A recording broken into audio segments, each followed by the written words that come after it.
Welcome to the Jill on Money Show. It is Saturday, August 10th, and we are here trying to help you make great, less bad, fine, whatever kind of financial decisions that you're faced with. If you've got a question, just go to our website, jillonmoney.com, and click the Contact Us button. After you write us your note, don't forget to check the box if you'd like to join us on the air live, and Mark will do everything else. While you're on the website, don't forget also to sign up for that free weekly newsletter. It comes out every Friday. It's such a great way to catch up on some things you may have missed during the week. Okay, now on to the show. Today and tomorrow, I have two authors, co-authors, as a matter of fact, Adaira Landry and Resa Lewis. They're both emergency medicine doctors. They're very highfalutin. But what's so interesting about them is they've written a book that's called MicroSkills, Small Actions, Big Impact. And as you hear me talk to them, you will probably be able to pull out many nuggets to help you out in your work life. So here we are. We're starting our weekend chat with Adaira and Resa. Here is part one. Adaira, what's going on with this book? You're freaking doctors and you're saving lives. Why do you have to write a book? And how do you have time to write a book, raise a family, and also save lives? You know, we did it together and we separated out a lot of the tasks, and that really helped by just tag teaming, learning together. I think we found time because we just felt very passionate about this topic of navigating one's career. Resa and I are both out of the early career stages, but we remember when we were just starting and we saw all of these other people who seemingly were moving faster, further along. And we were like, how are they doing this? Like, it just seemed like they just naturally had this like secret sauce playbook, as Resa calls it.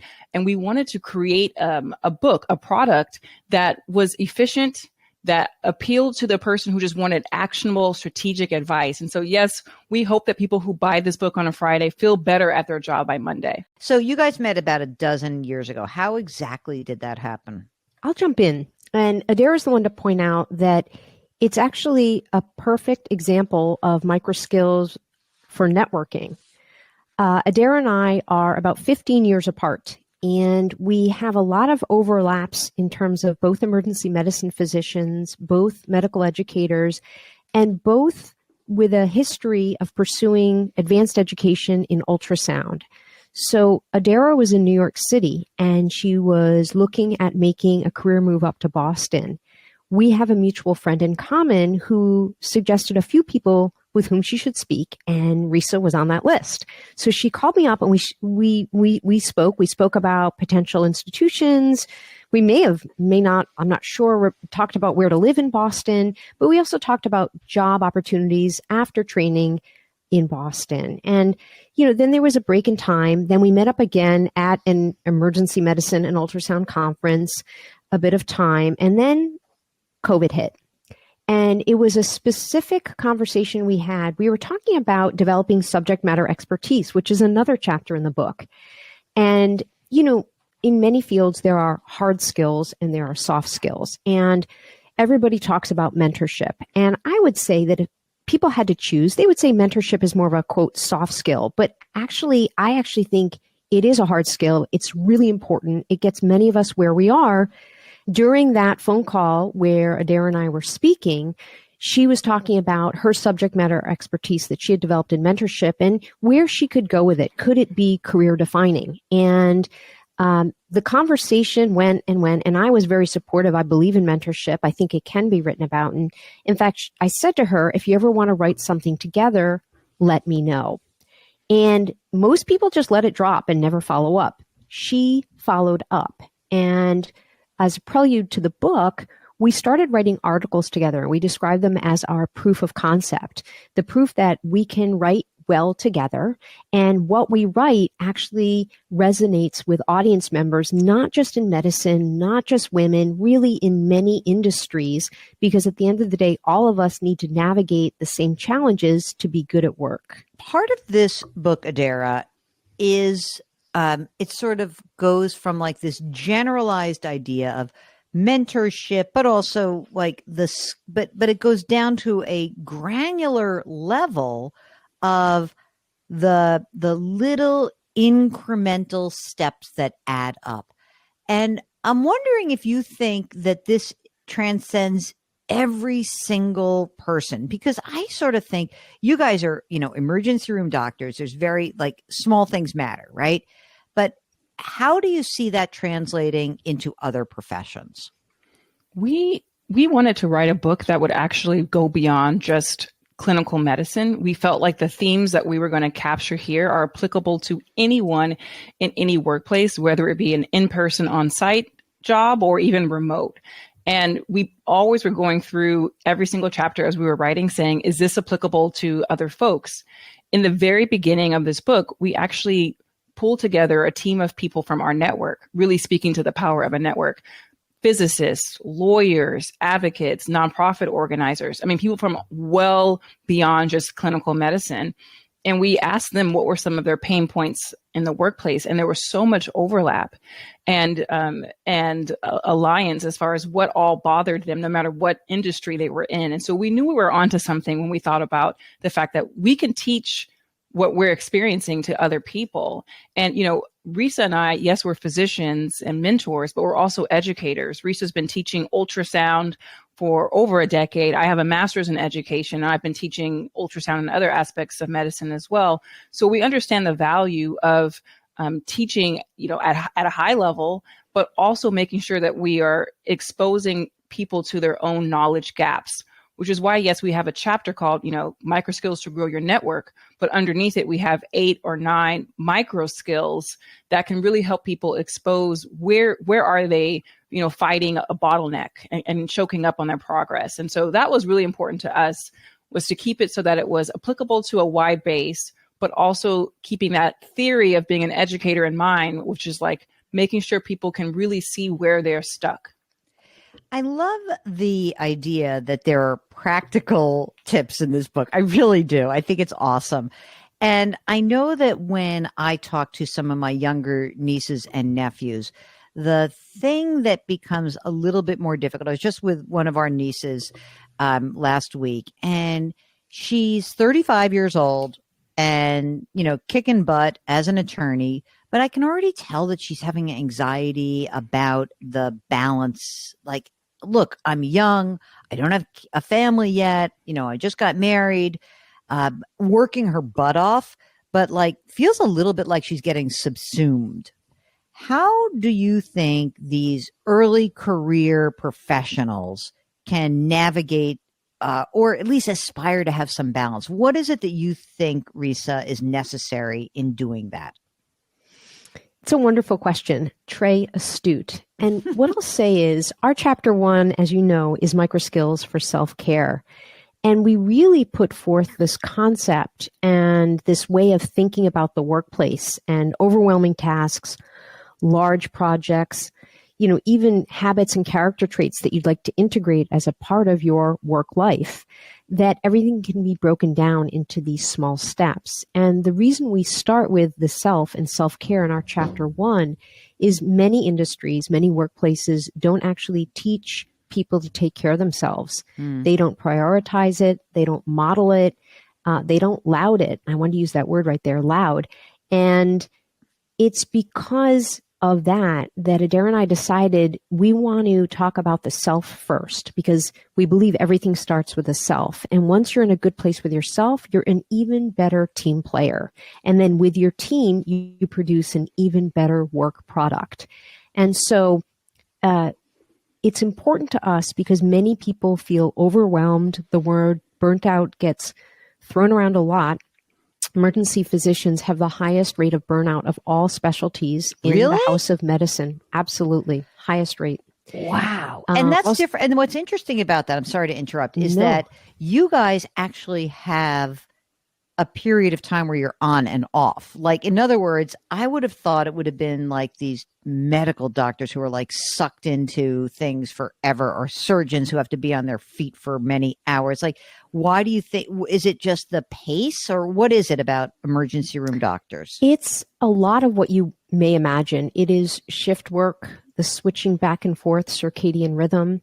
Adaira and I have actually written about this, that, in training and then continuing on to training, often people don't take time to eat on shift. So they may go 8, 10, 12 hours without eating. They don't take time to recover in terms of sleep, because there's almost this bravado about being able to get by on very little sleep. We all have stories of driving home after shift and falling asleep at a stop sign or a red light. And I sort of always talk about when I lived in New York City that I wouldn't sit down because I might wake up in Queens rather than getting my stop in Manhattan. True story. Very true story.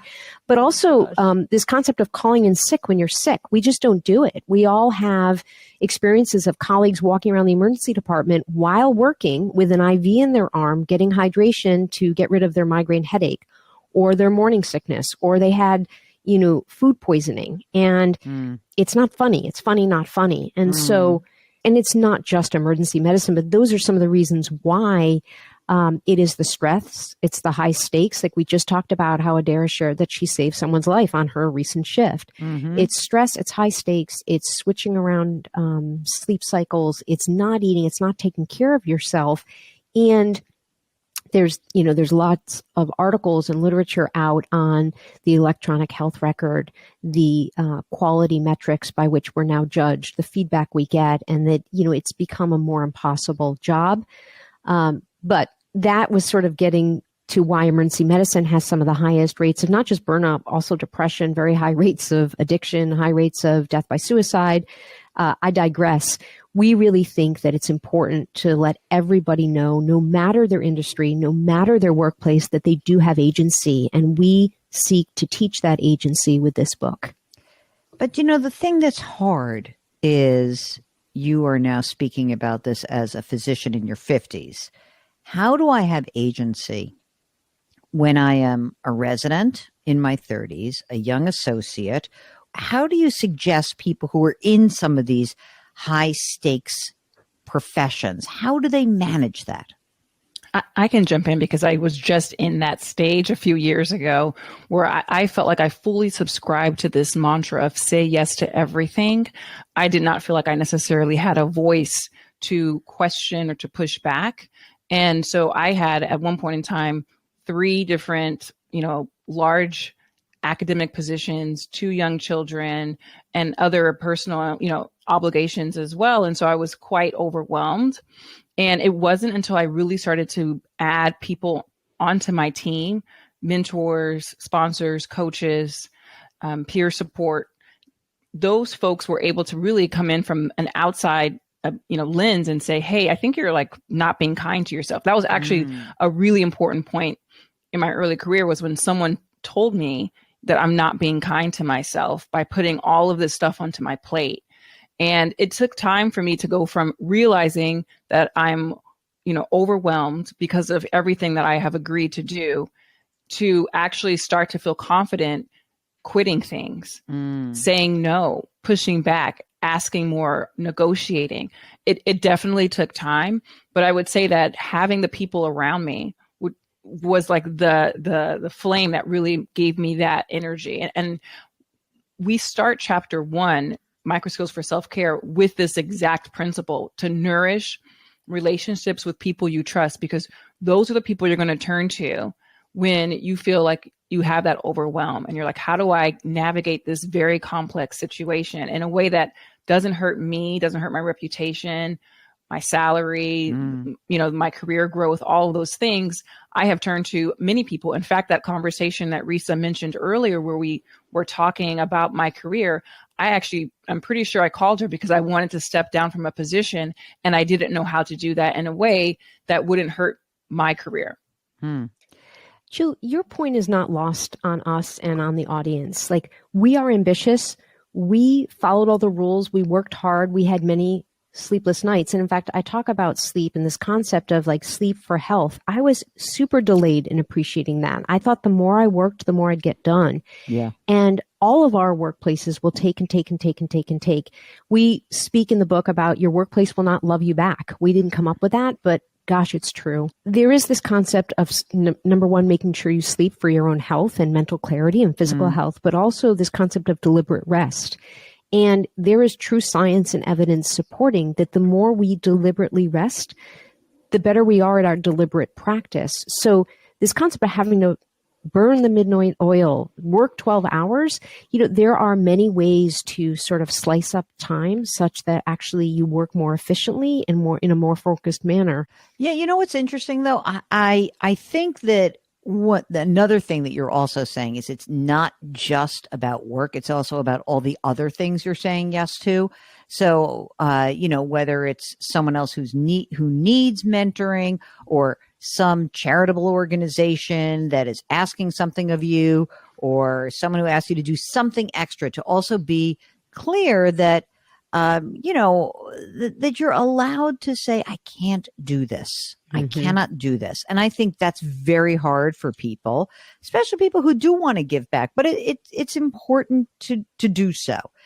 I want to shift gears for a second. Many years ago, I was so fortunate. I was able to interview Shonda Rhimes before a live audience of 2,200 women of Wall Street. And one of the things that we were talking about was in this idea of balance. And I'm trying to say, well, you've got 3 kids, you're a single parent. She's like, okay. But I'm like, I'm talking to people who have health, who have childcare, and I know that. And what she said, and the statement that floored the audience was, she said, oftentimes when you're a working mom or a working parent, you are faced with failure. You are failing at one job or the other.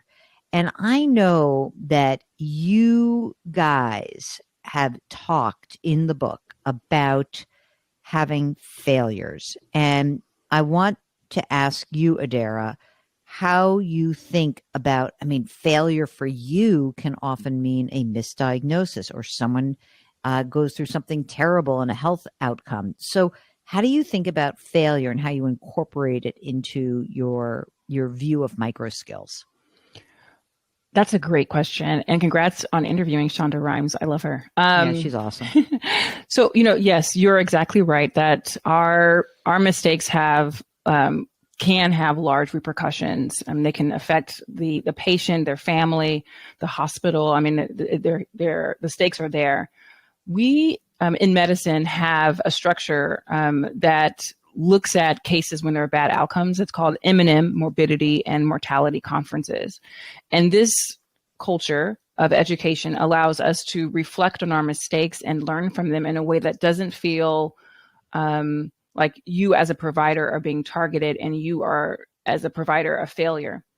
That being said, whenever your own case is selected, you immediately disregard the culture that has been set around this educational platform. And you're like, oh my God, I'm going to get in front of an audience of my peers. They're going to all tell me that I'm stupid and that I killed this patient. And so there's this like human response that is really hard to control when we do something that is less than we had expected. And that can be, yes, with our children, right? I have definitely said something to them where I'm like, oh, I could have been a better parent in that moment, or even to patients or to colleagues, right? It's just like, we're all human. When I think of failure, though, I'm trying to reshape that word to mean just not trying, and less so not reaching a goal. Because I think, the fact that I'm trying to be a good parent, the fact that I'm trying to be a good clinician, I think that counts for so much more. And, we talk a lot about finding this like failure friend and sharing your failure, because I think that helps us understand that making mistakes is quite common.